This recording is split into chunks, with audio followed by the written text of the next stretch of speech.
ముగ్గురు బిడ్డలు ఉంటే ముగ్గురు బిడ్డలు ఉన్నారు అనుకోండి, వినోదం ముగ్గురు బిడ్డలు ఉన్నారు, ఎగ్జాంపుల్ అర్థం కావడం చెప్పి ముగ్గురు బిడ్డలు ఉంటే ఫస్ట్ బిడ్డ తీసుకోలేదు ఈమె తెలియక, సెకండ్ బిడ్డకి వచ్చేసింది, సెకండ్ బిడ్డకి అప్లై సెకండ్ బిడ్డ తీసుకున్నది, మూడో బిడ్డకి అప్లై చేసింది అనుకో, ఫస్ట్ తీసుకోలేదు కదా, మరి ఇద్దరు బిడ్డలకి ఇస్తాను కదా, సెకండ్ థర్డ్ ఇస్తాను కుదరదు, సెకండే తీసుకోవాలి, ఫస్ట్ తీసుకోకపోతే ఆమె కర్మ, ఇది అది గవర్నమెంట్ ఒప్పుకోదు.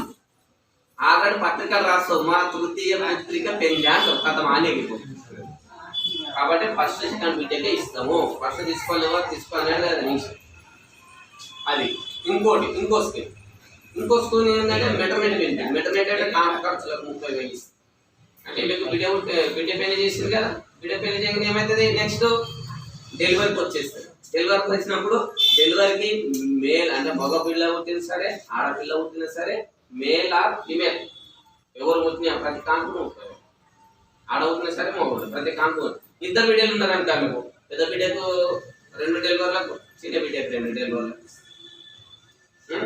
ఫస్ట్ అది కాన్పు కూడా అంతే, ఫస్ట్ పాప పుట్టినప్పుడు మూడో బిడ్డ పుడితే ఇయ్యం అందులో కూడా, ఫస్ట్ సెకండ్ ఖచ్చితంగా ఫస్ట్ సెకండ్కి ఇస్తాం. నేను మూడో విన్నా కదా, నా ఇష్టం, నేను అన్నా కదా, నాకు ఇయ్యాలని ఫస్ట్ తీసుకోలేను కదా, రూల్ ఒప్పుకోవు. మాకు కొట్లాడతా రావాలి, రూల్ అనేది నేను చేంజ్ చేసే అధికారం నా దగ్గర లేదు కదా, రూల్ ఏం రాసురో